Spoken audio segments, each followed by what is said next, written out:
And welcome back, footy fans, to another episode of Donnie's Disposals. I am your host, Coach Donnie Hesser, back with another AFL round review. And for those of you that are watching the YouTube video, just the tiniest bit of an explanation.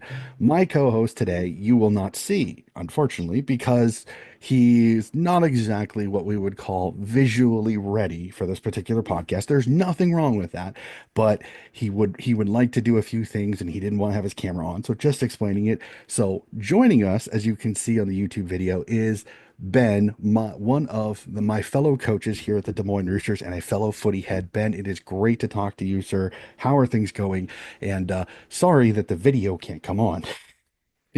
Oh, things are great. Just white knuckle driving for 10 hours with a 7 month old who then didn't want to sleep through the evening. So I'm looking a little bit squirrely, and because of other events beyond my control, couldn't get dinner on in time. So here we are, and I'm like, oh, I'll try to fidget around with dinner and flipping chickens, and best to be off camera while we talk. It is not a problem. So this podcast may be just the tiniest bit different just because of a few things. So we'll hop right into it, sir. I know as you told me off mic, unfortunately you didn't get to all of the games this week. So we will kind of do real quickly, a little bit like I've done with my state leagues. We won't talk about thoughts on the round. We'll discuss that as a whole after. So we'll go through each of the results of this particular round, which for the most part, if we're being honest, you kind of picked a great round to fast forward to a lot because there are a lot of blowouts. We will start off Friday night, Brisbane, Thursday night for Australia, Thursday morning for you and I, Ben. We saw Collingwood beat the Brisbane Lions 105-53, a 52-point win by the Pies, an impressive win there. Unfortunately, Good Friday was not much better as the Carlton Blues handeth the smacketh down on the North Melbourne Kangaroos 153-71, an 82-point win, but a belter in the evening as the West Coast Eagles darn near knock off the Bombers, but the Bombers get a 2-point win along with a few things that went through it. We can maybe discuss that a little bit later at the end. The Melbourne Demons get a big win over the Fremantle Dockers at the MCG by 10, 107-97. And was a cracking game, but probably not the most entertaining game when it comes to effectiveness. Would be the Adelaide Crows 18-point win over the Giants 52-34. The Suns fall to the Richmond Tigers, and Dimma's problems at Marvel Stadium continue as they fall to the Richmond Tigers by 11, 80-69. I will pull the band-aid off as the Port Adelaide Power go to the SCG and knock off the Swans by 8, 85-77 in a game that honestly is probably a lot closer than the game was for the most part. The St. Kilda Saints also get the smacketh down handed to them as the returning Bont runs roughshod as the Doggies beat the Saints 127-56, a 71-point win. And to end the round, at least a little bit of sensationalism as the Cats get a huge win over the Hawks by 7, 86-79. As we said, Ben, a interesting round of footy, some absolute crackers, some absolute stinkers. Just kind of tell me your thoughts on this round and some of the talking points that you have for this round. Yeah. So some of the talking points, just looking at these scores, with blowouts and some of these going the other way. Um, just quickly, like to point of speak, Melbourne versus Frio and Richmond versus Gold Coast. Um, I'm a big fan of the Cats, and Chris Scott's always talking about kind of the margins, and it's not necessarily always who you play; it's when you play them. But I just think on the round as a whole, when you look at it, it's like what's the absolute difference in total talent between your 18th team and your first place team? You know, your Brisbane, your Collingwood, your GWS versus like what we kind of think are the stinkers this year, likely probably, Carlton, probably Essendon, almost assuredly West Coast Eagles. Like, what's the total margin of difference between those top end teams and those bottom end teams? Like, I feel like when it comes to tipping, there's like such confidence about some of these games, like with Richmond playing Gold Coast. I don't know what the tipping was if I don't gamble, but I have to imagine Gold Coast record heading in, they had to feel pretty confident going up against a bunch of 19-year-olds, Mhm. and yet the end of the day, the disparities just and like in America, I don't know if it's an expression in Australia. It's any given Sunday, like any given Sunday, and the guys on the other side of the line are getting paid too. Like Hmm. they're all getting written checks for their skill, and it can just go the other way. So I find that super interesting. Just on in total, how in some ways tight the competition can be. Everyone was writing Carlton off, and then they go and absolutely just go haywire over North. And you might be saying, "Oh well, it's North. They're like same old North." But Carlton wasn't looking that great either. Hmm. Like you think that might be a match, but they came out with like a little bit more to prove, a little angrier maybe, and that's what you get in the result. So the first point is that, and then the second point I think over the for the overall round is kind of just the resiliency and being able to like playing to win versus waiting for the next shoe to drop, kind of culturally in a way. Hmm. Um, I like the Cats versus Hawthorn when you look at that and just the sustained success of the Cats. And it's like just doing enough to win, or did Hawthorn just do enough to lose with some set shots straight in front of goal? If they kick straight, do they win? Hmm. And yet the Cats just kind of pull it out. But it's not just the Cats. It's also you also had Adelaide versus uh, GWS. GWS coming back, and yeah, just absolutely crazy. Uh, the ability to hold off the competition and get a win, or go down so much and then come back and almost pull off an upset. Resiliency is so important. Yep. So I No. think both resiliency and how tight the competition is, top to bottom, are kind of my big takeaways for the round. Yeah, this was one of those rounds. This was a tipping nightmare. I mean, just really quickly, I'll hop into it. The tipping competition. I'm in a few tipping competitions on a few online, and the craziest part about this weekend was the fact is that almost everybody got absolutely lambasted. I think the best score that I have seen in all of the tipping comps was 6 out of 9. 6 out of 9, which some would say, well, that should be pretty regular. Well, almost everybody else is 5-4-3-4-4-3. Like so many people miss games. Like I can guarantee you, most people did not tip Melbourne to beat Fremantle. Most people did not tip Adelaide to beat GWS, and most people, if few any at all that aren't Tigers fans, tipped Richmond to beat Gold Coast. Okay, so those three games on Saturday were probably some of the biggest ones because they really threw a lot of wrenches, shall we say, into everybody's thought processes because Fremantle came in, they playing some good footy. Melbourne had not been playing good football. Melbourne also dropped two of their forwards going into this round, so everybody was like, okay, what are we going to get? And Kazi Pickett went ballistic in this game, showed why he's being sought after by the club that he helped beat this particular round. It was amazing to see Melbourne kind of somewhat embrace present day footy because Simon Goodwin and the Melbourne Demons have really been staunch in their staying to what won them the 2021 grand final. The problem is footy has moved on from those particular days. The Adelaide Crows getting that win over GWS. I think it's more impressive defensively what they did. They held the Giants, a very lethal offensive team, to 34 points in a game of footy. That is impressive. Everybody said Adelaide needed a scalp. They needed to win. They had won against a lot of weaker opponents. They had dropped that game before.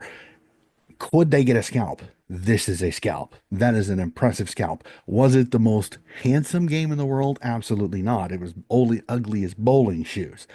But the Crows don't care. They have the 4 points. That's all that matters. And I gotta have fun with this. I mean, Dema continues to struggle at Marvel Stadium again. Another loss, and the first time the Richmond Tigers won at Marvel Stadium since Dema had his lovely brain fade and decided to say that he didn't like Marvel, it had no soul. So there was a few talking points in it. It was an interesting round of footy. But as the Cats supporter that I know you are, let's break down this last game of the round between Geelong and Hawthorn, because this was an incredible game of footy. The MCG was Chaka's 86,000, I think was the last count that I saw. And the Cats, they just got it done. But the Hawks got to be kicking themselves because there was that span there, I think it was in the second quarter, where man, they just kept kicking behinds. And I know Mabi Ochol had the one that he put off the post in the second. So just this was an incredible game of footy. And I know we talked off mic because I said, as tight as this game was, it was probably squeaky bum syndrome there for a little bit. Oh my goodness, it absolutely was. I mean, I was riveted beginning to end. I mean, to be fair to the Cats, unless I'm misremembering, I mean, I watched this live. Um, I think the Cats got out pretty far in the first and second quarters, pretty far, and then basically Hawthorne just got been proud club, historic club. You're never out of it. I think they were about 5 or 6 goals down, and they just chip away, chip away, chip away, and bring themselves right back into it. It's part of the reason we love this sport, right? Is you're never Mhm. really out of it until that final horn sounds, and it's just. But I think it's just every time they got close, the Cats just did whatever they had to do to Mhm. kind of put a wet blanket on it. And I think it's just um, long suffering Cleveland Browns fan from the Ohio area to kind of draw the analogy. And I feel some teams, and Hawthorne's not one of these teams, but it's a difference between having a culture of winning and finding a way to win. And Mhm. just at some point, the thing goes wrong, the wheels come off, and it just falls apart. You don't have that momentum that can carry you through, or that grounded confidence that maybe I think kind of another discussion point, maybe touch on a little bit later, is just like you see Hawthorne that basically they're in the process of a rebuild. You could almost say the same thing for Geelong. Like a lot of the old guard is rotating out. Selwood's retired. Dangerfield's moved forward. Still a bull in the midfield if he needs to be, but they're really, really putting. I thought it was interesting this game specifically really saying, stay forward, stay forward. I didn't check how much actual time he had in the mids, but I Mhm. feel like they were really pressure tested to say, we want you to be forward and stay forward. And we're going to try to have our younger guns run through this midfield and carry through and shine through. And I think they held it together. Mhm. Um, but man, resiliency for winning versus waiting for the shoe to drop. Phenomenal game, absolutely phenomenal.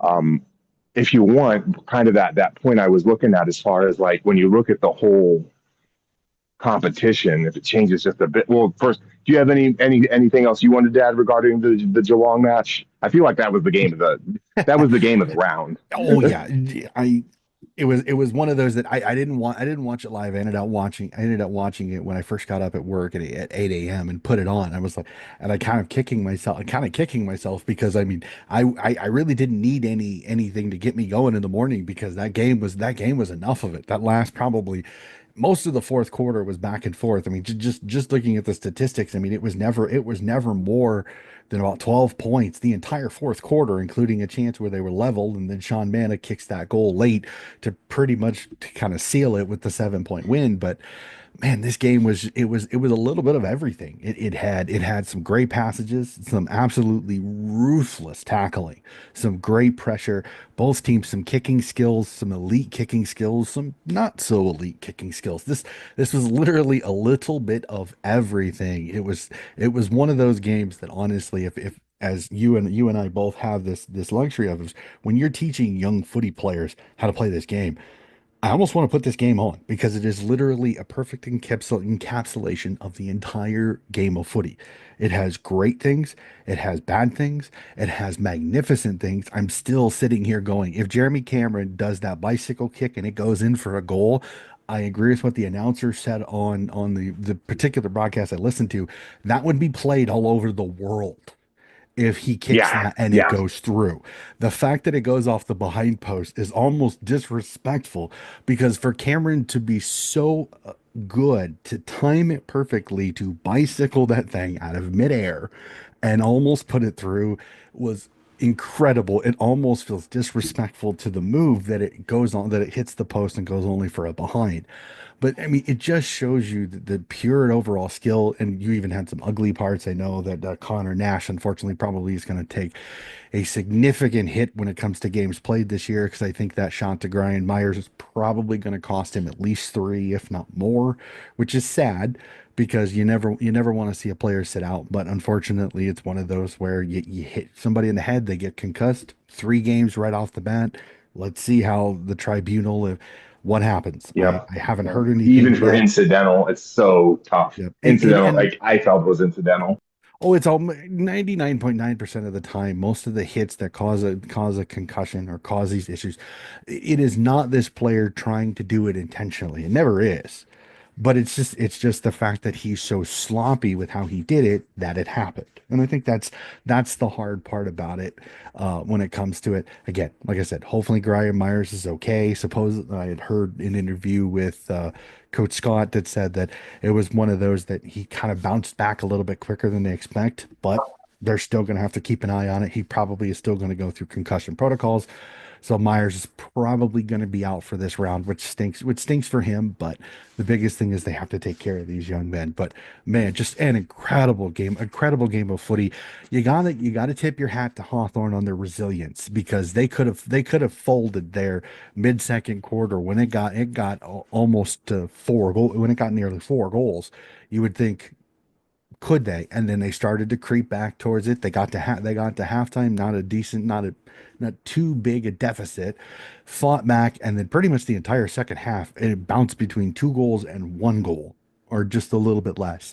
So it was an incredible game of football. I was very happy that I was able to watch this game, and was not envious of you as I saw the game get tighter and tighter in the fourth quarter. I was like, it's like when Ben watched this. Like I said, you probably had some squeaky bum syndrome because that was definitely that definitely raises your heart rate Oh, when your oh my team goodness. is in that type of game for sure. So exhausted and yet at the edge of my seat, like quite literally white knuckle driving through a storm, like high thunderstorm, potential hail, all the way from Oklahoma City to uh, to Des Moines. It cleared up with like less than 10 minutes to go in my total drive, probably at 11 hours in the car ish, and yet still I was like, I gotta watch this live.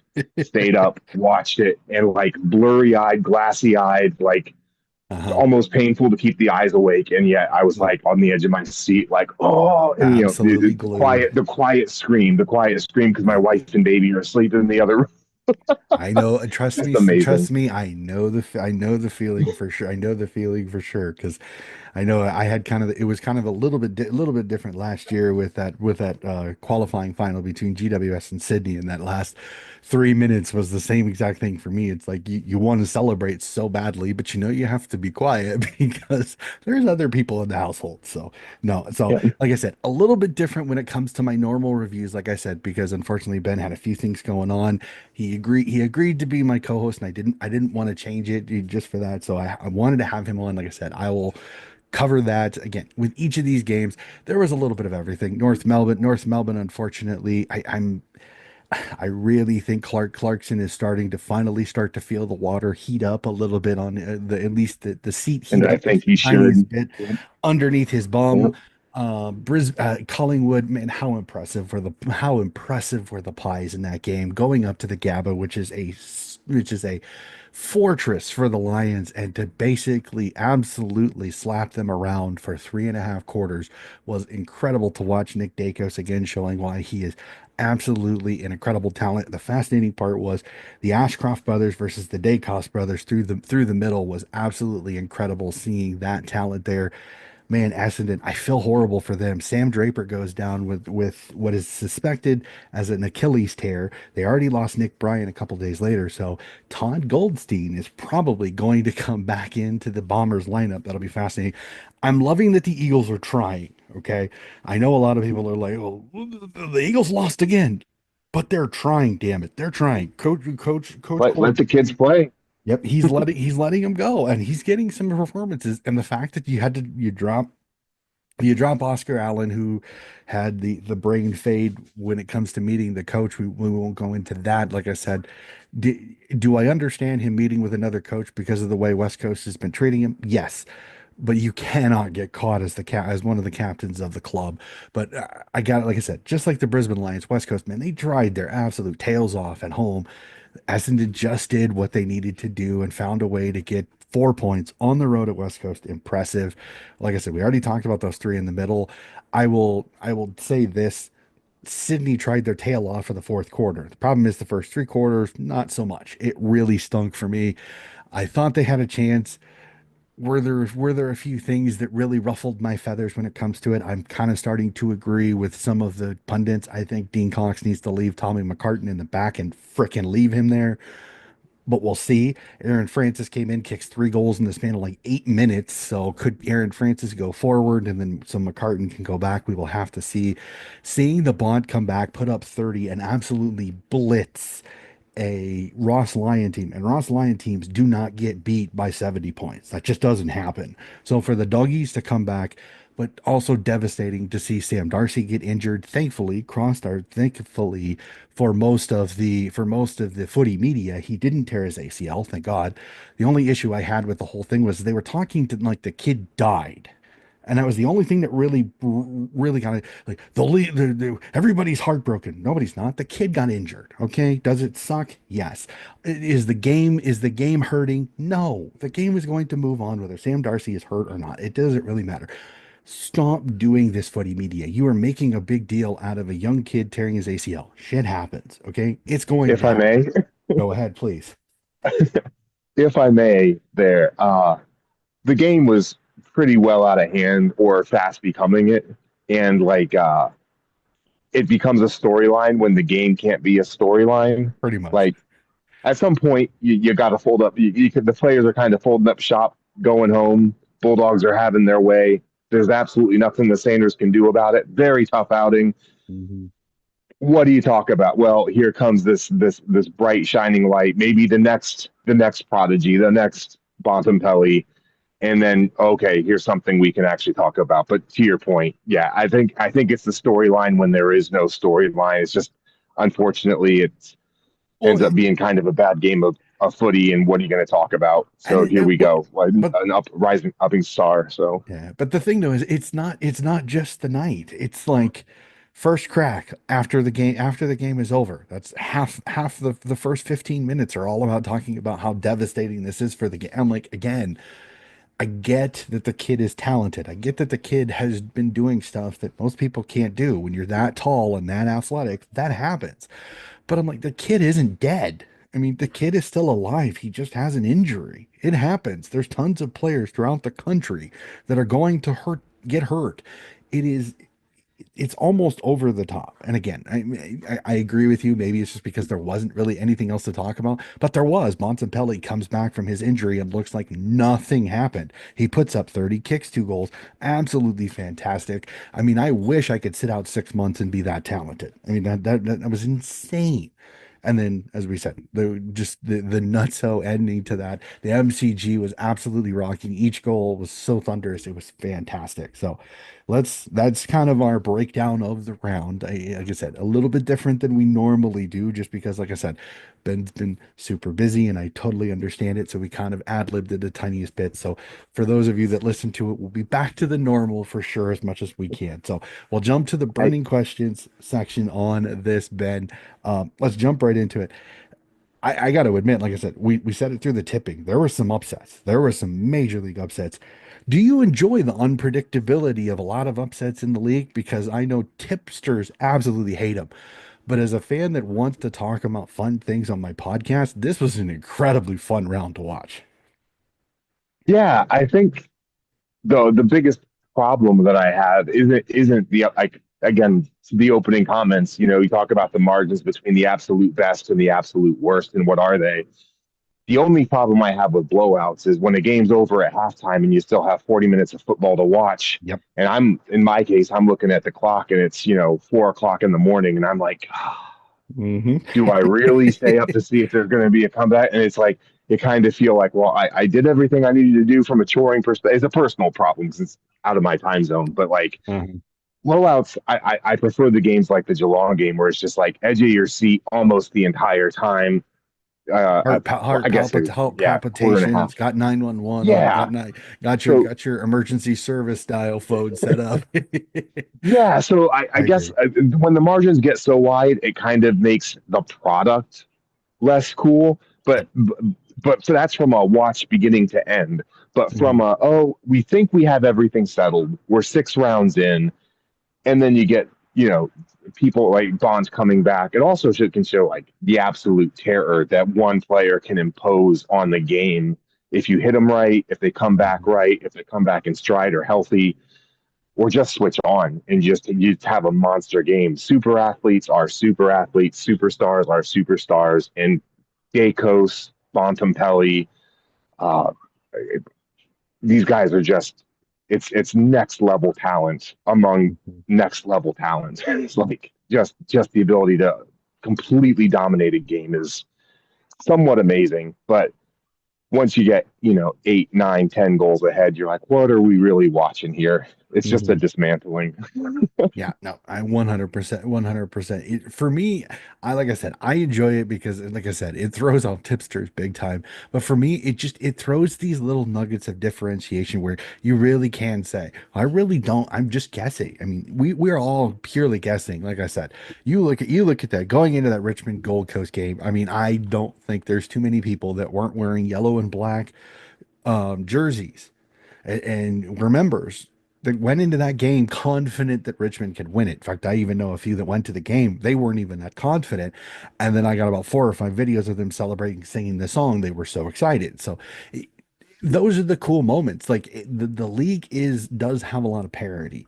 Is there some worrying signs? Absolutely, especially when you have two clubs at times that literally they almost seem sub AFL standard. And I know I think it's an overused analogy for way too many of the footy shows that AFL standard. What the heck is AFL standard?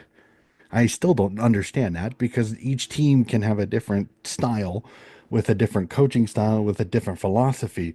So there's no standard. And if there is a standard, then there's tons of players in this league that, I mean, I don't understand if they're ever actually AFL standard if they never play, but they've been on club rosters for 3 years.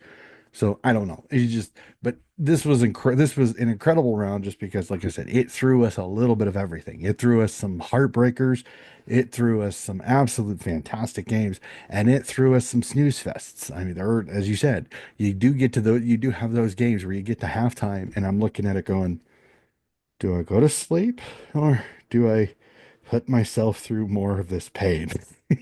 And those are the ones that are difficult. And those are even some of even the ones that I'm not watching because it's my team.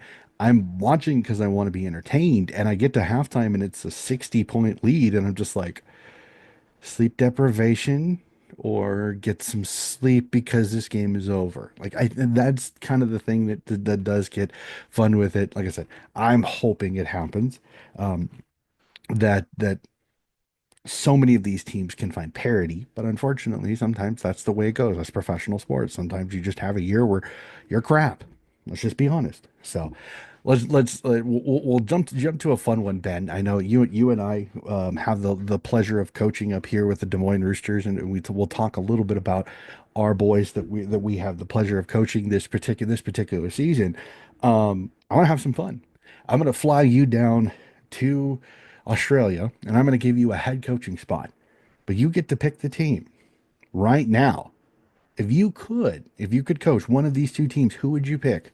The West Coast Eagles or North Melbourne?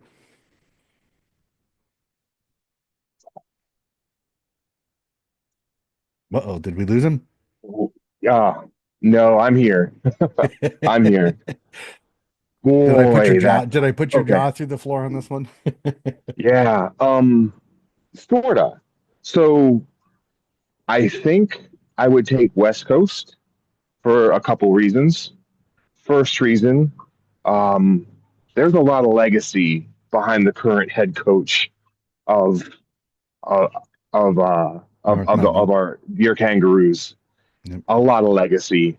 And you never want to be the guy to follow up the guy and to have a damn yank, pardon my language, coming to replace an absolute legend would likely I don't even know if I'd survive a week just the footy culture. Uh, but on a more serious note, I think the expectations are just slightly higher, just generally for where the Kangas are and what the Kangas came in expecting for the year. Obviously, still, I think it's firmly in rebuild, and if they weren't, this kind of re-solidifies the fact that they are. But West Coast, it's really just a let the boys play, and I would say it's just an easy like you're coming in kind of digging out a foundation, and everyone knows you're digging out a foundation. And why not pull a Ted Lasso and pull a Yankee in? Like what harm can you do? Like throw out the bad contracts, get into the draft, let the Aussies who know this draft work their magic, and then I'm just trying to coach up. I would take zero expectations. So Be a give me the West goldfish, Coast right? people. Be a goldfish. Yeah, yeah, and then No, and I do it's feel bad for the Kangas, but they definitely have a little bit, both from a legacy perspective with the coach that they have, and also just it's been a little while longer, right? It's been a little while longer, and it kind of goes to one of my questions, but maybe we'll get to it in a later segment. But I have an interesting thought exercise, okay. and the Kangas I think are part of that thought exercise. We'll get to that later. So Well, I we'll take we'll West we'll let Coast. you. How about this? We will let you get to your burning questions, right? Let me answer this because for me, I look at it as I'm with you. I probably would take the West Coast job only because there's far less stress, and there's a couple of outside factors, the other reasons too. One, North Melbourne is in the fishbowl that is Victoria, and even though they are a small club, they're a passionate club. They have a lot of passionate supporters. I have several really good North Melbourne supporting friends, and unfortunately, they both West Coast and North have the same problem, but for two different reasons. They both really made giant mistakes in their list builds and have paid for it. North Melbourne 15 years ago decided to cut almost all of their super experienced players all in one foul go, and they never really have ever recovered from it. Because if you look at it, after that particular season, they had made finals a couple of seasons before. It actually went 10-0 to start the season. Were absolutely magnificent, but they decided to cut Del Santo. They decided to cut Harvey. They decided to cut, I can't even remember who the other two were, but there were four all over 200 game players that they cut in one particular offseason, and they tried to go with the kids and just misstep with each coach, misstep with each coach, and then they bring in the savior, Alistair Clarkson, as you said, an absolute legend. But I just don't know if Alistair Clarkson was really ever really fully prepared for for the job. I think that he's had the drama. The Hawthorne racism scandal didn't help much either. He's also had he had his fair crack, which almost got him probably should have got him suspended last year when it came to the hit on Jai Simpkin by Webster. Just I just really feel like this whole entire thing has just been a giant mess up on the list build, and they keep blaming the coach for why they're not progressing, but really they just keep drafting the same type of player and expecting the coach to work his magic to be able to make the same type of player, a super talented inside midfielder, play other positions. Harry Siegel should probably be through the center. He's been playing more halfback. McKercher should be through the center. They've been playing it in a wing. Like they're keep drafting the same really talented type of player, and I just don't really know if they've really balanced it out. I mean, some people would still say Logan McDonald was sitting there for a draft. They jump over him to get, I think it's Powell, and Powell really has never worked out. Logan McDonald goes up to Sydney and has had us several times into the finals, including a grand final appearance. So did they miss a trick not taking Logan McDonald to be another helper for Nick Larkey in the forward line of North Melbourne? With West Coast, their issue was they tried to hold on to a premiership too long, and they held on to some veterans probably a season and a half too long. And where theirs was, they did the opposite of North. They didn't just cut them out like fat off a steak and go young. No, they held on, and they held on like a dog on a bone. And then finally, when those players got too injury riddled or just were never the same or what they were, Then the problem was is that because they traded in Tim Kelly from the Geelong Cats, they trade away 3 first round picks. They've never recovered that way because they have no youth coming into their team. Yes, they get Harley Reid. Woo, yay. But one kid's not going to change the future of the West Coast Eagles. It's got to be two, three, four. Should they have maybe traded out of pick one to try to get picks two and pick three, or maybe two and five to get multiple top of the level first round draft picks to get the nucleus started? Do they have a few more youngsters that I think are progressing a little more? Absolutely. Is there more growth on the West Coast? Yes. But that's also because they still have a few more veterans in top level positions that North Melbourne's veterans that they have are not nearly playing as well. I mean, I know some North fans are really getting sick of Aiden Core in the back. Aiden Core has not worked out since coming down from GWS Giants. Griffin Logue can't stay healthy. When he is in, he's not playing as well as he could.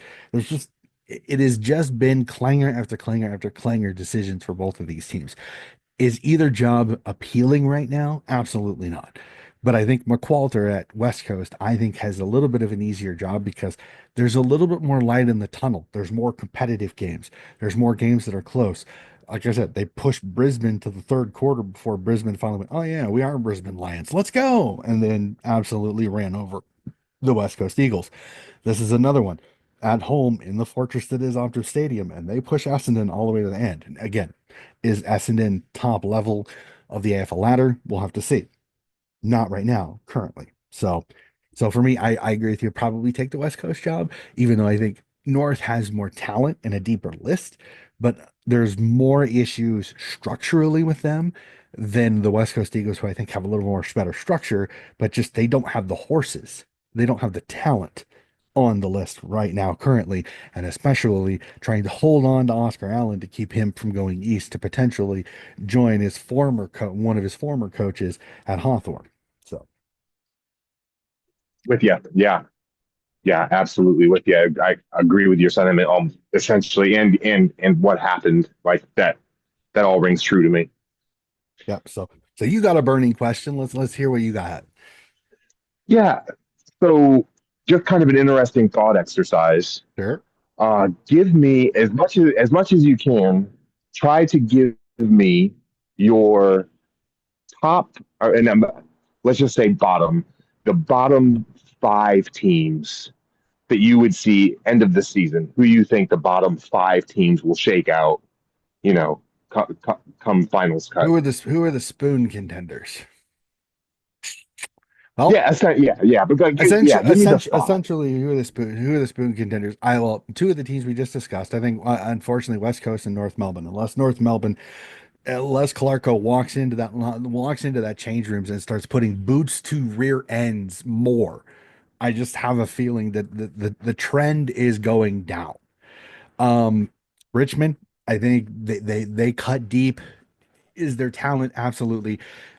I think honestly, if I'm a Richmond supporter, one more win, I'd be actually happy with as deep as they cut. And again, losing some of the veterans that they Mhm. did. Shy Bolton out the door, Graham out the door, Baker out the door, Rioli out the door. To have all of the youth that they have, a second year head coach, and to already have 2 wins on the board in 2 games where if you ask most people at the start of the season, Gold Coast and Carlton were 2 teams people were talking about being in the finals. So is now has Carlton kind of not been what everybody thought at the start of the year? Absolutely. But Gold Coast has. Gold Coast has definitely been what everybody said at the start of the season was a team that should make finals, have the talent to make finals. The question is, will they make finals? So I think that's three. The other two are hard because if you look at the ladder currently, the other 2 teams would be Melbourne and Sydney. Sydney just needs to get healthy. I think when they get healthy, their game is going to progress. Plus, they're still learning under Dean Cox.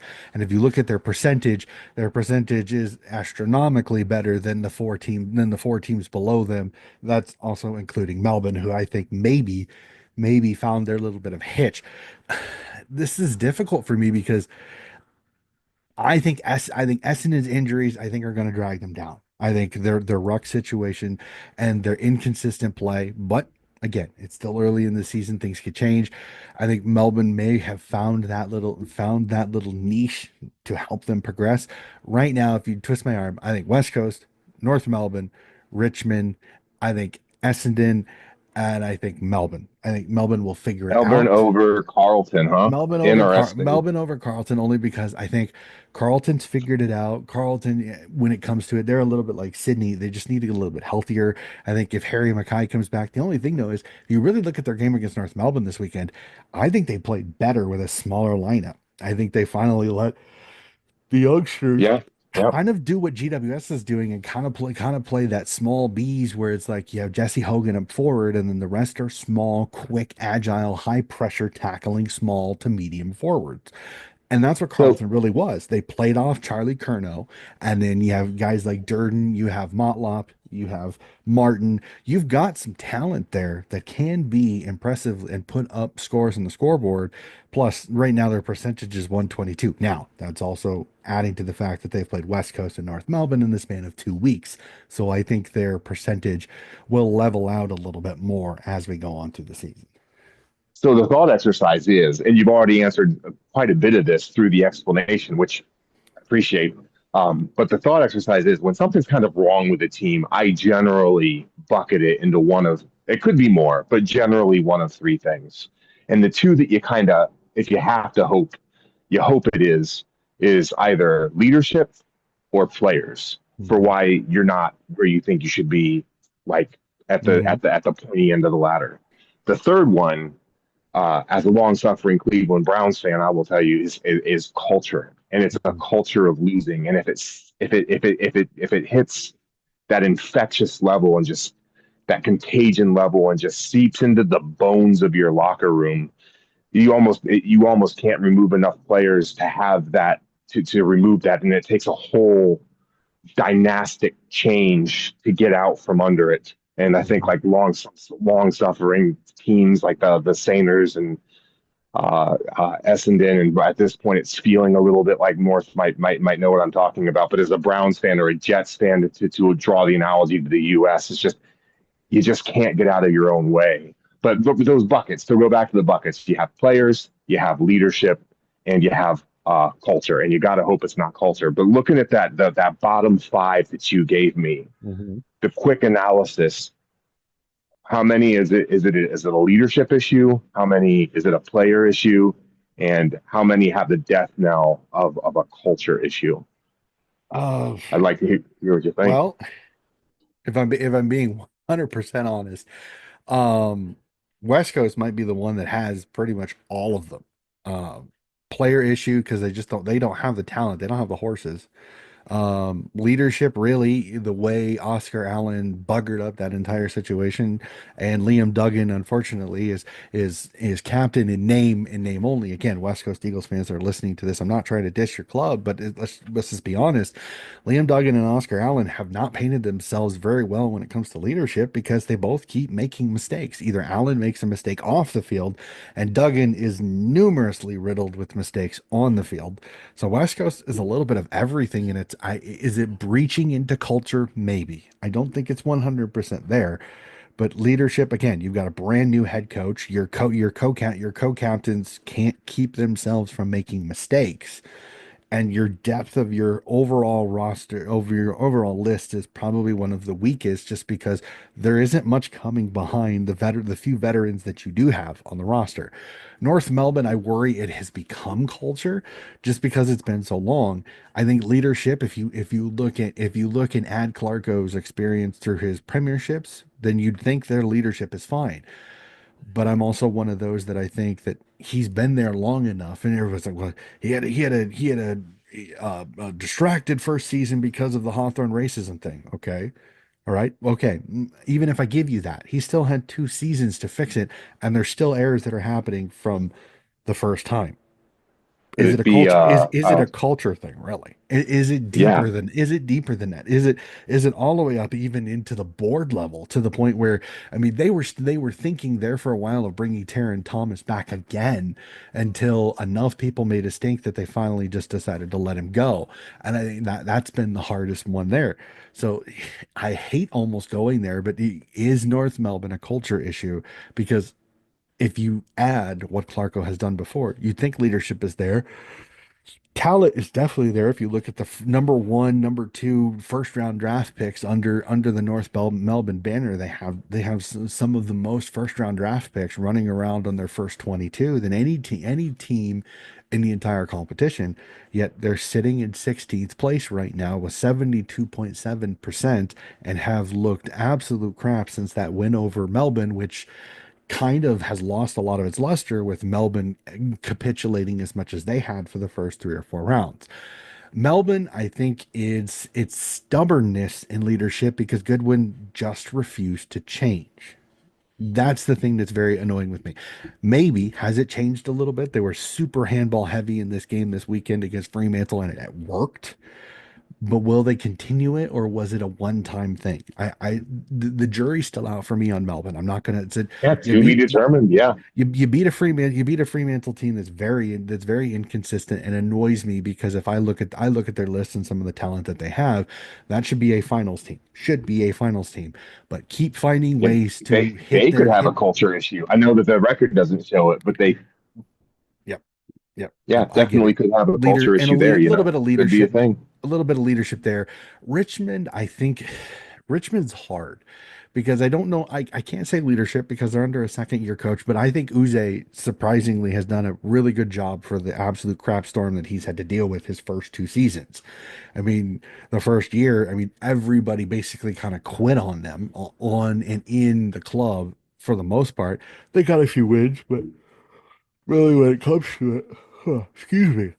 Uze's just really he hasn't had a normal season yet. I mean, and this year he's had to deal with the fact that Richmond literally they cut all the way to the quick. Basically, they let all those veterans go. Got a ton of first round draft picks. I mean, seemed like every third pick was Richmond. Richmond pick this player. Richmond pick this player. Richmond. So if you really look at it, they took a deep draft and they took a good chunk out of it. So I can't really say leadership because again, Uze is still it's still TBD when it comes to it. It's not culture because this team is coming off premierships in less than 5 years ago.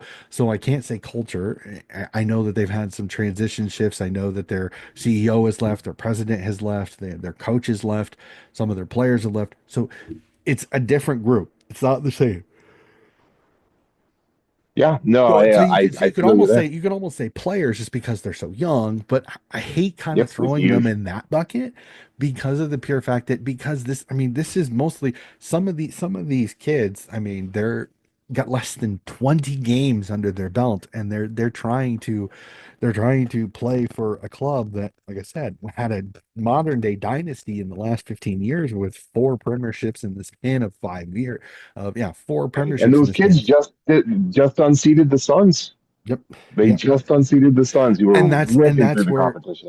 that's where I look at a guy like Uze, like I don't really want to, I can't really say how good or bad Uze is going to be because again, he's not had a lot of stability when it comes to it. I think because he's had the youngsters this entire season, this is going to be a little bit more of what we're going to expect. Will the progression and get into the finals potential talk be quicker because they have this core group of 6 or 5 or 6 that all were drafted in the same season? Pretty much all of them except Smiley have played and are playing significant minutes. Lawler's playing significant minutes. I can't remember who the next couple are, but a lot of their youngsters are playing well, and they're getting unsung heroes. Campbell has come out of nowhere, including getting famous doing the backflip after kicking the goal that kind of sealed it against Carlton. So they're getting performances when they need it. Again, that's a scalp. The Gold Coast is a scalp. Will they get any more? We'll have to see because if they play like that, if they play like they did against Gold Coast, there's a few more teams. Better watch out when they play the Tigers because they Yeah, could nip yeah. somebody, and they could be one of those teams that you get to around 23, 22, 23. You don't want them. on your schedule because they'll be hardened, they'll have played longer in the season. They're going to be that much more dangerous because they're going to be that much better, especially under Adam Uze. And then I'll put Essendon in there. Just I put Essendon in there. Theirs really is another one where it's like leadership. They're fine. Their coaching staff it has experience. The thing that for me is it's a little bit of leadership above the footy department. It's more of the board because I'm confused because the board keeps telling us that this is a team that probably should make finals. But then Coach Scott at the start of the year really is kind of almost using rebuild language. And I'm kind of like, I'm confused. There's a miscommunication going on here. And I'm not sure who I should believe.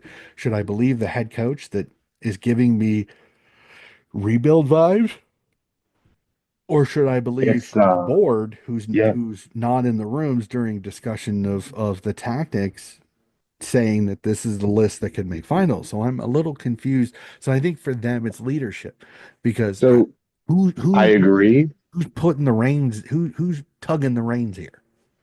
What's interesting to me with these coaching decisions, and it gets so hard because this is where organizational structure can mean so much, is are the people making the decision to draft the players the same people who make the decision to fire the coach? And if so, how does a coach tell the fan base, hey, the draft picks weren't what we thought they were? Like you got guys like, Jordan Ridley. You'd think he was going to set the world on fire, and he just kind of hasn't. Merritt is a workhorse, but he's to me he's the quintessential guy who he individually great work rate, Mhm. great mid. Like truthfully, like you could plug him in on any roster and he would be starting midfield. But is he bringing anybody with him? Is he getting people inspired to go into the weight room with him, or is he just slogging it and doing it himself and being like, well, hope I see you in there, guys, and just kind of that more quiet. And Mhm. like you can't build personality. I'm not in in the weight room. I'm not at the organization. I don't know. You can't fault his play, Mhm. but is he bringing anybody with him? Like, I think that's what I would look at with someone like Merritt. But I feel like the head coach is in a tough spot where what do you say to these guys if to your fan base or to the board if they can replace you and you're trying to tell them yeah you got it wrong. The Mhm. guys you gave me, the ingredients aren't right. I Yep. asked for flour and you gave me sand. Yep. Like it's a tough spot for a coach to be in. Yep. So, I and asked of for course, sugar and and you if gave me salt. So and if you're on the board, you're saying we got you stars, we got you high draft picks. You're just, and that's the continuing yep. evolution of argument and the way it is. Yep. But is the coach at a disparate bargaining position? They're not meeting as equals because he's looking at them having to couch his words because they could be like, hey, we get to pick the players, and guess what? We also get to pick the coach. So Yep. you Yep. got to be real careful with how you say it. Yeah. So, and again, it also is a little bit of we're still early in the year. Like it is going. The picture is going to be painted more over the next 10 rounds are really going to shape both ends of the ladder, both the wooden spoon argument and the top eight, and those contending to get into the top eight. So we're still at that nucleus, still part of the early part of the year. You're starting to see some teams separate. I mean, it's pretty hard to argue. It's pretty hard to argue that Collingwood, Brisbane, Gold Coast, GWS, and Adelaide have not been the five of the best teams in the competition so far. The Cats had a couple of stumbles, but I think have been playing really well. Hawthorn have had two stumbles in a row after everybody kind of anointing them a flag contender after the first four rounds. We're kind of seeing them have some teething issues. The Western Bulldogs, to be honest with you, looking at them, 3-3 after what they had to do at the start of the season. I have to give Bevo plaudits, and I don't normally give Bevo a lot of plaudits, but for 3-3, despite some of the injuries, no Bont, no Trelaw, uh, um, Jamara Ugle-Hagan has basically told everybody to bugger off at at the Western Bulldogs. I highly doubt he will return. And for him to do that with some of these stars out and to still be 3-3 after 6 games, he gets Bont back this particular round, and Bont goes bunta all over the Saints. When Trelaw gets back, and hopefully that that Darcy can get back before the home and away season is over with. This could be a dangerous doggies team when they're healthy. We'll have to see. Again, it's a long season. There's still more injuries, and I got to give a plaudits. I don't know if you got to see this. Tom Liberatore chasing down Brad Hill. Yes, ladies and gentlemen, I said that. Tom Liberatore chasing down Brad Hill this weekend and getting the tackle, holding the ball. And the facial expression of Brad Hill was almost like, really, Libba, you caught me? It was hilarious.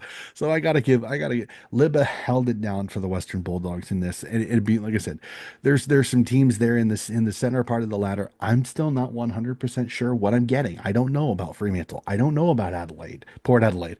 I don't know about St Kilda. I don't know about Carlton. I don't know about Sydney. I really don't know about Essendon.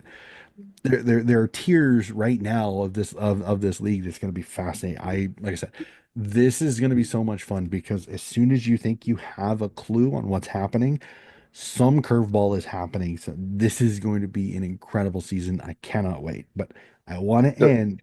Go ahead. I was going to say, interesting spot with the Bulldogs.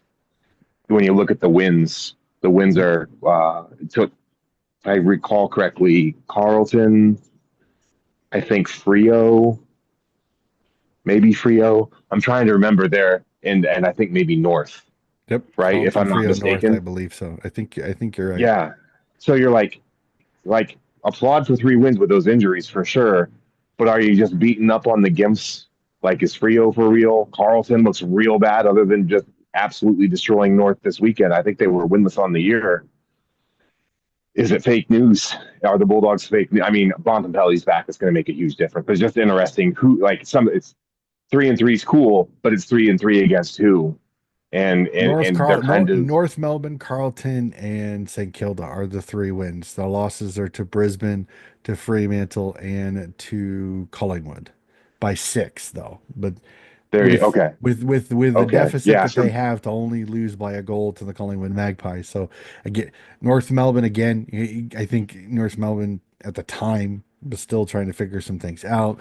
Fremantle over in the West kind of balanced them out. You played the Brisbane Lions. I think I'm almost if you ask most Bulldogs fan, the Bulldogs lost that game more than Brisbane won it because they capitulated in the second half and let Eric Hipwood go nuts, and that really flipped it and got some momentum under the Brisbane Lions wings and kind of helped them with that one. So I kind of see what you're saying, but again, with the injuries, despite that, I think if you ask most people that are wearing doggies red, white, and blue, if they get out of the first 6 games 3-3, they're probably pretty happy, especially with Balin, I'm some with you. with Yeah, with some of the injuries that they had. They're probably taking it now. Was it the most impressive? Was it over the most impressive teams? Well, St. Kilda, if you take GWS games last out, they've actually been playing some pretty good football. They've played some teams really, really well. Have they gotten the wins they probably should have? No, but that was a St. Kilda team. You just put a whooping on St. Kilda. Like I said, Ross Lyon. This is like only like the third loss in like both stints at St. Kilda. This is only like the third ever loss by more than 50. That's it. So he knows how to coach good defensive footy and to keep hold teams down to keep from getting blown out. And he just blew out this St. Kilda team. So it's like I said, the Western Bulldogs are one of the teams that I will really be keeping an eye on as the year goes on because as they get healthier, if Chalor comes back, you've already got the bot back, and like I said, looking fantastic after round one. Who knows? can't look any better. Yeah, like that's the scary part is they could be better. So I'm fascinated on how that goes. I want to end my burning questions because as we said, we've long established that you are a Geelong Cats supporter. So I want to have a little bit of fun here. As the Cats man that you are, how up and about are you with the early season form of the Cats so far? Interesting.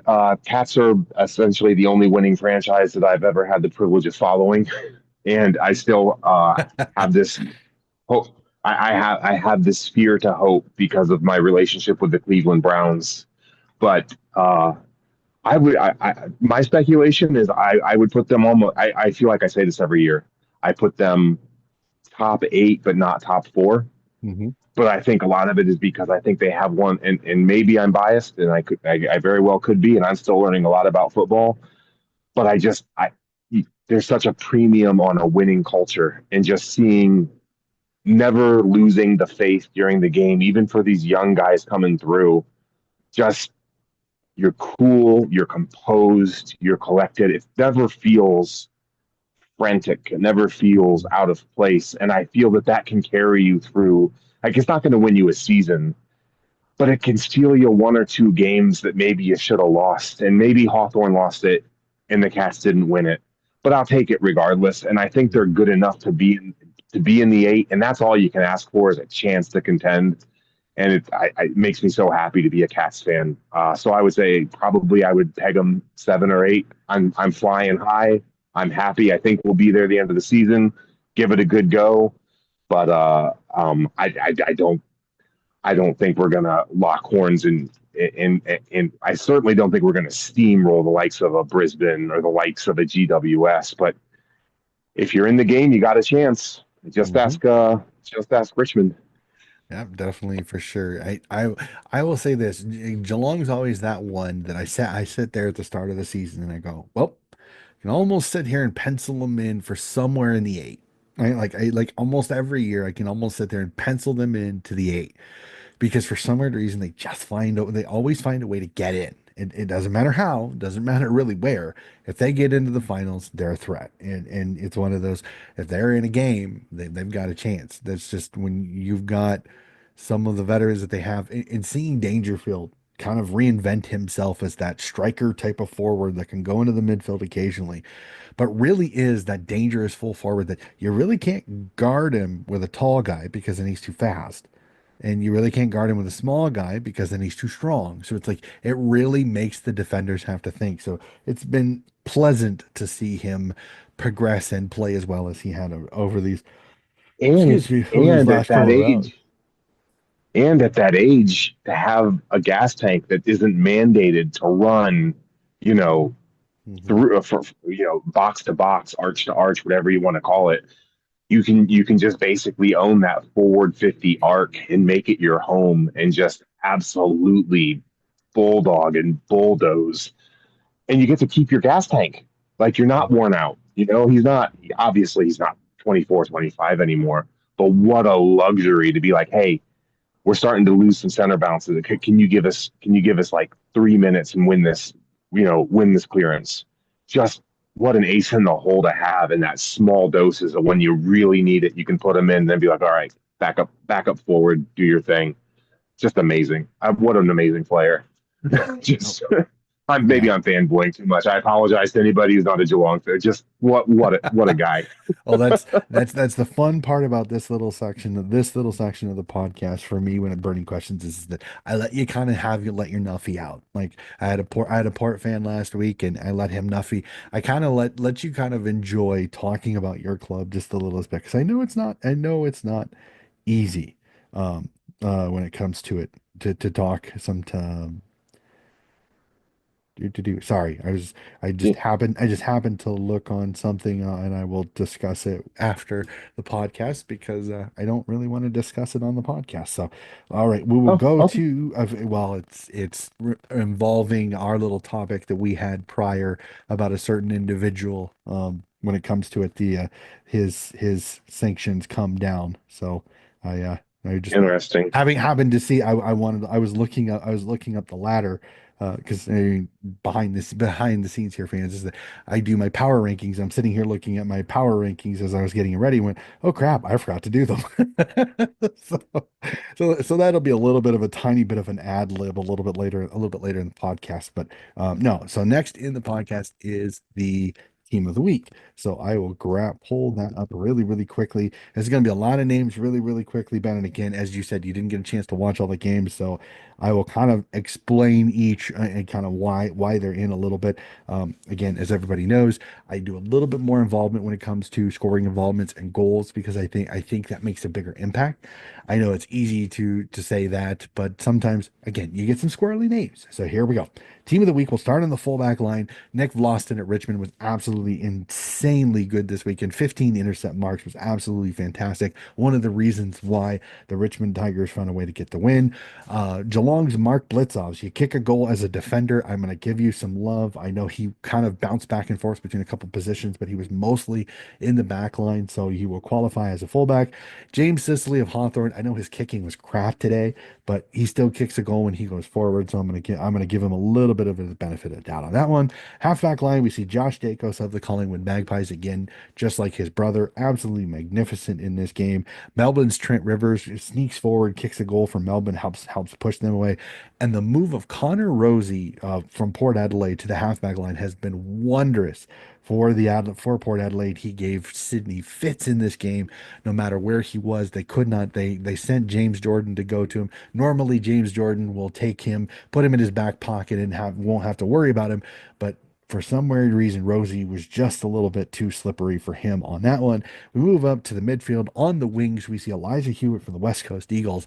It's always good. Like I said, West Coast is getting some impact from players that you're not fully know who they are. So you're starting to see some of the youth. And then Ollie Dempsey of the Geelong Cats, again, another fantastic game on the wing. He has been a wonder for the Cats on that one. Through the center, Luke Parker of the North Melbourne Kangaroos, one of the few bright spots for North Melbourne this weekend is Luke Parker coming in again, doing Luke Parker things as the Swans fan who's got to watch him for years. Luke just does what Luke does. You don't have to worry about him. He's pretty darn consistent no matter where he plays on the ground.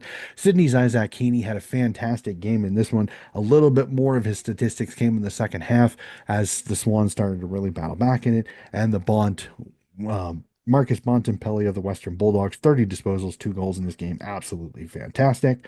In the ruck, we see Brisbane's Oscar McInerney. Again, when it comes to the ruck, sometimes goals are a premium, and when you can kick 2 goals for your team as the ruck, like Omac did in this particular game, fantastic for him. We go to the forward line, half forward line.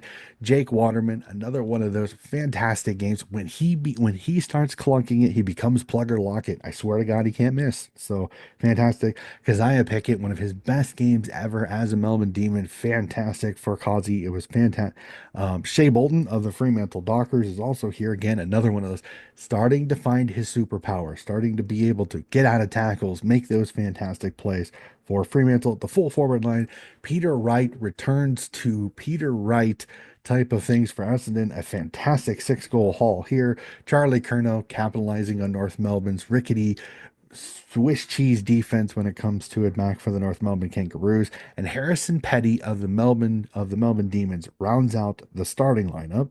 On the bench, the Western Bulldogs welcome back Jason Johannesson and his runoff halfback. Fantastic to see JJ back in the roster. I know he tore his Achilles, but Sam Draper kicked a goal early in this game and was looking fantastic until he was injured, so I'll give him a shout out there. Nick Dacos of Collingwood, absolutely magnificent. 37 disposals and a goal in this game. Fantastic for the little master. And last but not least, I got to do this. Mr. Sean Manna of the Geelong Cats will be the forward for this particular team of the week. I know it's a lot of names. I tried to kind of put in some of the reasons why they were in there really quickly. Thoughts on team of the week, Ben? The only one that really struck me as odd was Sicily. I didn't think he really had a great week. Uh-huh. Myself, having gotten to watch a bit of the game, and by pretty much all of it. He was But one of the few backs that kicked a goal. I yeah, no, that's like I fair. said, That's being fair. If that's the 100% criteria. honest, that's really is it. Like he made an impact on the game through a goal. I agree with you. Was his kicking was subpar. His defense and leadership in that game were not as efficient as they have been before. So I completely get it. And And, I knew somebody would bring it up. and then my big miss and again, this is all personal, right? Just from what I was able to catch and able to watch for Adelaide, is it Tilthorpe? Riley Phil, Philthorpe. Yep. Tilthorpe? Seemed like almost nigh uncoverable. Hmm.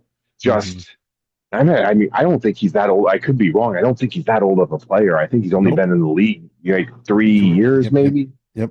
Yeah, and just looks every bit of a man. Just among boys. Just you can't guard him. So I feel, and maybe I'm misremembering, but it felt like every time he put his hands on the ball, he came down with it. Just Hmm. yeah, it seemed super impressive. And then I think he kicks pretty straight too. but it's already getting away from me. It's kind of a blur of a weekend, this Easter weekend with family and other obligations. But I would say feel like maybe there should have been a spot carved out for Riley, but I would trust your judgment over mine. It's as I say with as I say with the forwards, it's just who kicked the most goals or made the most impact when it comes to it. That's really it. I think Riley Philthorpe only had 2 goals in that particular game, and I think yeah, it was is unfortunately it was the game that had the least amount of scoring, so that really didn't help him much either. It was a combination of errors and good defense. Both teams were very good defensively, so there just wasn't a lot of offense in that game. So I'm just gonna be honest, ladies and gentlemen. I'm gonna skip power rankings for this week because it is just a cluster, you know what, when it comes to it. So we're gonna skip power rankings just for this week, just because this week was kind of nuts because a lot of the teams that are in the upper part of the ladder lost. So it really throws things off. So I'll just like I said, I'll be honest. I will take a break from power rankings this week just because it is just a cluster and I don't Is really it want to go through it right now. Plus, we're is it time. fair to say though, like even with a loss, is it fair to say we kind of know who the top four are? Like Yeah, even yeah, no, yeah, just but like as I've told a lot of people, as I go off form off the last five, and it is really it's like Connect Four on my thing, lost win, because there are some teams like if you go to it, Collingwood's the only 5-0 team over the last 5 games. Both Brisbane and Gold Coast lost this weekend, but were basically undefeated until then. Then you have GWS, who's lost 2 of their last 4, but have won 3 of their last 5. Adelaide's the same thing. They've lost 2 of their last 3, but have won 3 of their last 5. Geelong has won 3 in a row after losing 2 in a row. Hawthorn has lost 2 in a row despite winning 3 in a row to start the season. And then what was it? Fremantle has 3 wins in the last 4, but 3 wins in the last 5 as well. Essendon has won 3 in a row, but lost their previous 2 before that. And Port Adelaide has won 3 of their last 5 with 2 losses in a row previous to these 2 wins over here. So it's a little bit of just like if I just had to go off of visually what I saw. Collingwood won, Brisbane Lions 2. I honestly think the score was should have been much more competitive. I just think Brisbane just they've run into several games where they played into it. I just think they got exhausted, just had a horrible showing at the worst possible time. Um, I'd go GWS 3, Gold Coast 4, but again, Gold Coast I'm still a little iffy on. And then I have to go Geelong over Adelaide just because Geelong has that veteran experience. They've won 3 in a row. So like I said, I've had so 5 Geelong Cats, 4 Gold Coast Suns, 3 GWS Giants, 2 Brisbane Lions, 1 Collingwood Magpies.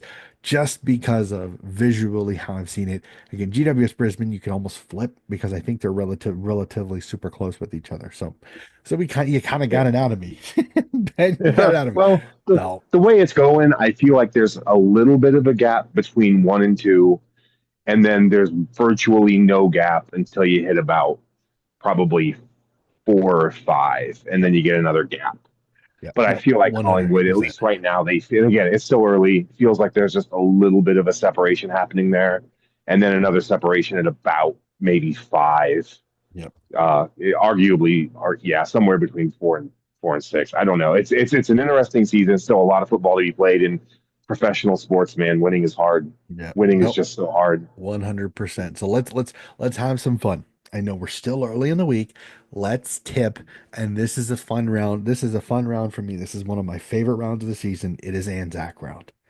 And I know I'm an American, but I always say every year again, thank you to those who have served that listen to this in Australia. Thank you to those that have served as Anzacs, and this is an incredibly fun weekend. I absolutely love this. The structure, the respect in all these games, the Anzac Eve game between Melbourne and Richmond is always incredible. The Anzac game between Collingwood and Essendon is always incredible. Cannot wait.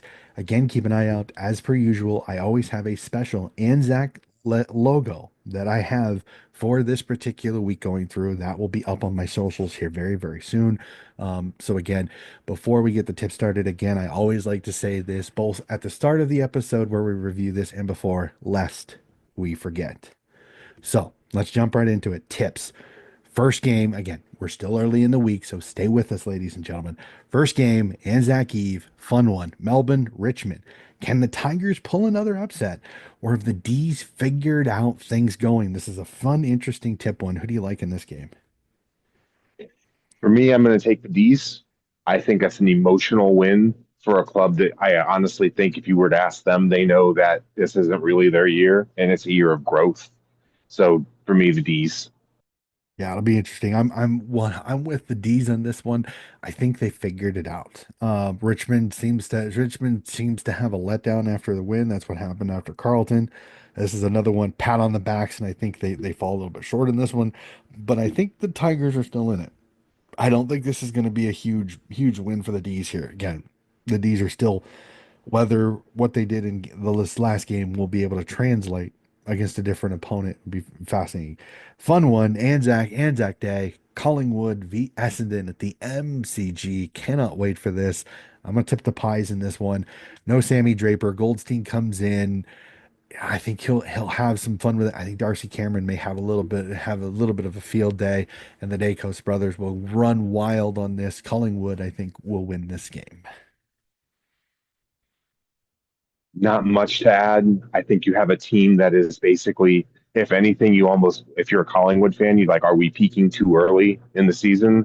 Versus a team that honestly you don't even know what they are. The coach says they're one thing, the board says they're other. To call back the earlier conversation, it's a malaise, it's a mess, and you have another team that's playing, finals ball in week 6, and you just got like, is it sustainable?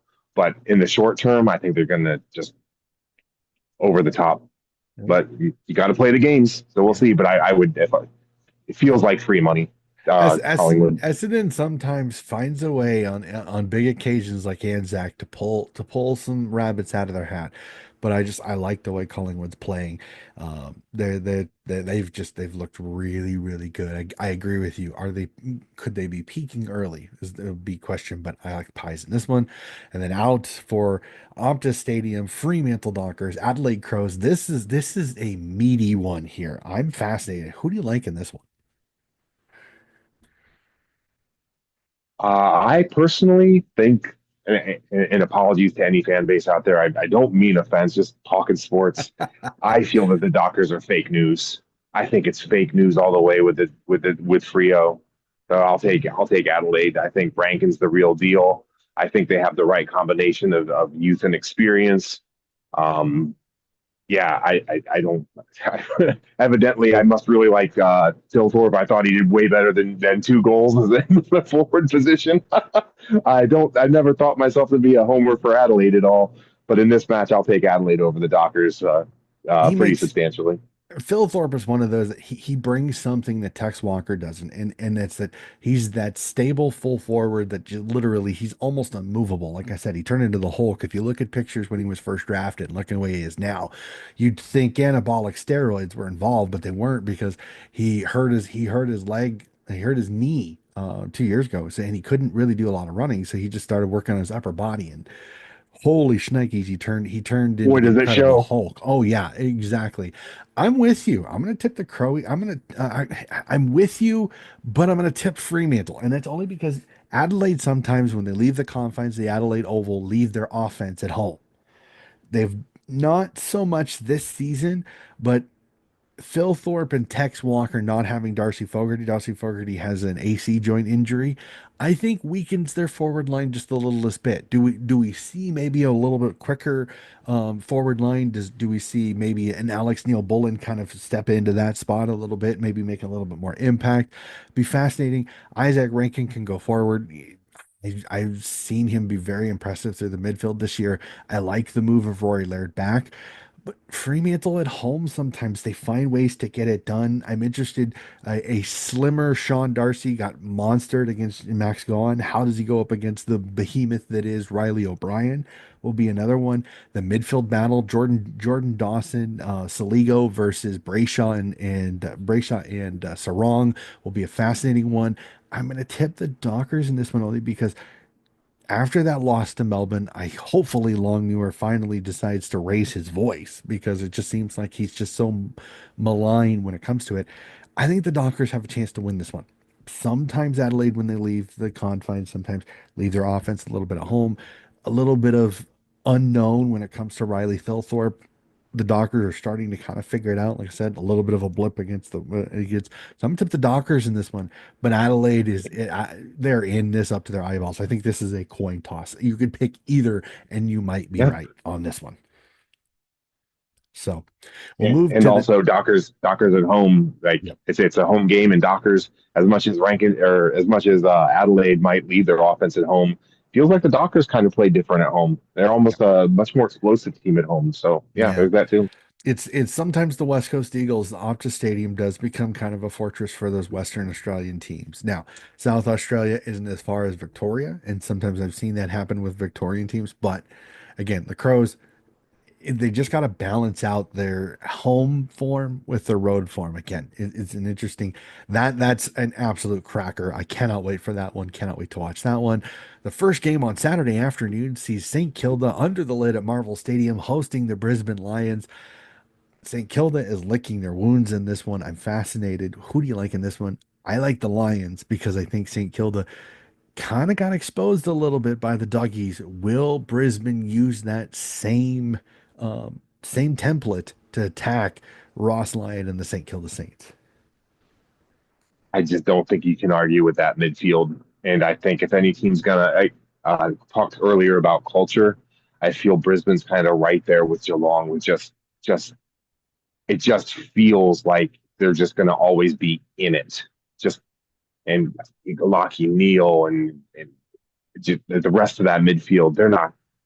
I just don't think they're going to take no for an answer, and they're just going to impose themselves on St. Kilda. And I would love to see St. Kilda win. I wanted St. Kilda to be a good team. I want them to. I want success for them so badly, but I just don't think it's in the cards this year, and specifically in this game. But it's a home game. You never know. But I'm tipping Brisbane. Yeah, Brisbane for me, but being under Marvel sometimes gives a lift to the Saints. So it'll be fascinating on that one. I don't think I even have to ask this one. Port Adelaide versus North. You got Port. Yeah, yeah, easy money. I'm sorry, North fans, and again, I have several that I absolutely adore that are North fans, but unfortunately, right now, there's just not putting a lot of confidence. And I watch this Port Adelaide team when they're humming, they can be quite dangerous. Port Adelaide for me, fascinating one. The newish rivals of GWS versus the Western Bulldogs up in Manuka Oval up in Canberra. GWS plays Canberra really well. The Bont is back. How do they respond back from Sam Darcy being out? Fun one. Who do you like in this one? Believe it or not, I like GWS. I think I think the first game back is your most fun game back because you're fresh and you haven't had those AFL licks. And I just know as an amateur player stateside, like that first footy game, like practice hits aren't game day hits, and it just feels different when you wake up the next morning. And it's just you'll work into the season. I think Bond's going to be great. I think he's definitely top three in the comp, like total player, total package, and he will lead the Bulldogs, and they're going to be fine. I do wonder a bit with like you said with Jamara Ugle-Hagan and with a lot of the other injuries that they've just kind of suffered this year. GWS just looks the real deal. They look healthy. They look ready to go, and I think it's honestly comfortable. I think it's a comfortable win for GWS, and I think Bont very short term takes a step back. And as the leader of the club, they're going to need to lean on him really hard. And I don't think his body's just going to be quite ready for it. So GWS for me. I'm with you. Giants, but doggies again. Second game. Sometimes there's usually a step back or two for Bont. So we'll have to see on that one. Fun one for me, and not so much fun for me. A Saturday evening or Sunday afternoon if you are in Australia sees the People First Stadium as the Gold Coast Suns host the Swans. As much as I'd love to tip my Swannies, for some weird reason, Gold Coast is one of our bogey teams, and Gold Coast is playing well. So this is a double negative for me on this one. I'm going to tip the Suns. Yeah, I'm the same. I feel a little bit different. I know you have a lot of confidence just with where the Swans were last season, and you're a Swannies fan. I feel like this one of those cases where you change the captain of the ship, and and maybe it's injury, and we hope it's player slash personnel.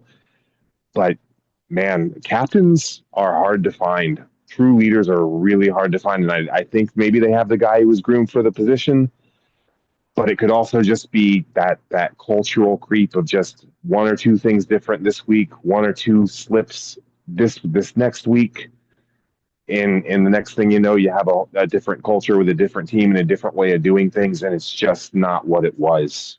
And I'm afraid, and I hope the Swans prove me wrong. I hope they do. I love seeing non-Victoria teams thrive, or Sydney teams thrive, and oh gosh, I hope I'm wrong, but I think there's just a lot of slippage, and I think there's going to be more slippage before that ship is righted. I'm what Unfortunately, I know you don't want to hear that, but no, no, no, we'll. no, no. I 100. hope I'm wrong. I'm with you. I think Dean Cox has made some changes for change sake, really, that I don't really think were necessary. Again, I'm not in the rooms, so I'm not going to sit here and say that I'm right. I'm just saying personally how I'm seeing it. I'm starting, and I don't usually agree with it, but I think Tommy McCartan needs to go back and he needs to stay back and never needs to go forward ever again, personally. Plain and simply for me, it's the Suns are our bogey team. They always seem to nip us, even when we were good. Now the Suns are playing really good football, and I think the injuries, playing up in Gold Coast, which they always play People's First Stadium really, really well. And I just think there's just something a little bit off. I don't think there's going to be growing pains with a new system, with a new style. Honestly, I think the Swans have actually played pretty well. They've just been hit by skill errors and clangers at the worst possible times. The first two games of the season against Brisbane and Hawthorn, if you take away turnover kicks in their own half, which led to goals, I think they had a good chance to beat both Hawthorn and Brisbane in both of those games because they started playing really, really well in the second half and we're starting to get ascendancy.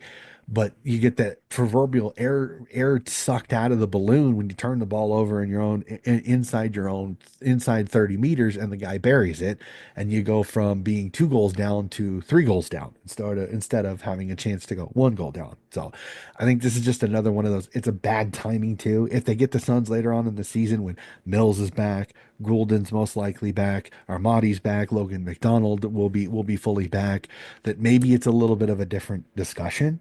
But right now, I see the Suns and Jared Witts in that midfield causing all sorts of headaches. And I think it will be a long day for the Swans, unfortunately. I think they'll still be competitive, but it could be a long day up in Queensland. So Suns for me, fun one. This is interesting for you, sir. MCG, Cats, Carlton, fun one. I'm gonna tip the Cats in this one because I'm much more confident in the Cats. But no Brian Myers concerns me a little bit. Yeah, definitely. I mean, huge concern, right? But I think I'm curious if Brian Meyer's out, if you move the magnet and just tell Danger, hey, this is the game we need you. And I don't think they. I'm torn. I'm just kind of free thinking this at the moment. I Mhm. really would like to see how that engine room goes without Dangerfield in it, and just stick to your guns. You like every game matters. Sometimes it's not who you play; it's when you play them. It's going to be super interesting. I think I still tip the Cats. Maybe that I think to my earlier point, this is one of those games where maybe you win on club culture. You don't panic. You just do enough things right.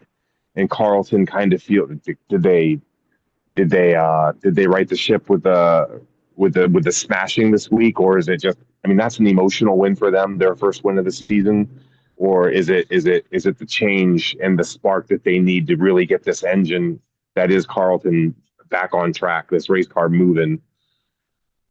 I'm going to take the Cats. Maybe it's a bit of a fanboy move, but I haven't seen enough from Carlton to trust them, and so I'll coast on culture with a big piece of our midfield out. We'll see what happens. Yeah, it'll be interesting. I like the Cats in this one. There's just a little bit too much inconsistency for me for Carlton. Plus, that'd be interesting. Just Harry and Mackay is Harry Mackay back that week? Because that will cause some interesting because the would you see have Blitzovs and DeConing have to go back to match up with the two talls Yep. of the Carlson. So Matchup it'll be nightmare. it'll be a fun one though. But again, I think the cats they're squirrely, they're wily, and they're really talented. Be fun to see how that one goes. And last but not least, I'm not going to ask Hawthorne West Coast, Hawthorne all day, Hawthorne big at Marvel Stadium. I mean, does West Coast really have a chance here? I don't I don't think so. Just you're just seeing what's in like how they say it on Sen Sports Network. See what's in the cupboard. So to, like you just see all the spices. Let all the kids play. See what you have. See what the future holds, and enjoy it for what it is. Take the silver linings when you get them as a West Coast fan, and know that like brighter days are ahead. And you just got to blood the youth and see what you got. So yeah, Hawthorne for sure. Like yeah. Yeah, Hawks for me on this one. Again, like I said, I hope West Coast is competitive, but unfortunately, the Hawks, I they at home, I think should right the ship after two consecutive losses. So then that is it. That is all 9 games tipped. We've went a little bit longer than I probably expected us with us kind of shortening the game review. But again, you and I talk footy and it becomes a fun conversation. So you have had a long couple of days when it comes to Easter weekend coming home. So I do not want to take up any more of your time. Again, ladies and gentlemen, if you like what you are listening to when it comes to the podcast, please like and subscribe. Keep an eye out. I will keep track of myself and Ben. Ben this year has taken over the head coaching reins at the Des Moines Roosters. I have really not spoken about this publicly due to some family things, do some personal things. I have stepped back from the head coaching role at the Des Moines Roosters and have become primarily a volunteer and home coach. But I will still be involved with the team. I will still keep you updated on how our Roosters are going. I have handed the reins over to Ben here. It has been so much fun working with him these last couple of years. And again, I will give him my best when it comes to it. But just, I really kind of hadn't discussed it on the podcast. And I know some of you are constantly asking, how are things going with the Roosters? And we truly, truly appreciate it. A good group of guys cannot wait. Our season is getting going here very soon. So keep an eye out on my socials, keep an eye out on the Rooster socials to see how this lovely group of lads here in the Hawkeye State go for the next couple of years. So again, Ben, have a wonderful evening. I know that you have to finish up with dinner and everything like that. We got through the podcast, though we can't see each other. It was a lovely conversation. Thank you so much for joining us. Thanks so much, Donnie, and thanks to all the listeners. And yeah, we'll see you around. And appreciate all you do for the local club and for the general footy community at large. Appreciate you so much, Donnie. Appreciate it. So that is going to do it for another episode of Donnie's Disposals. We'll be back with more footy coverage very, very soon.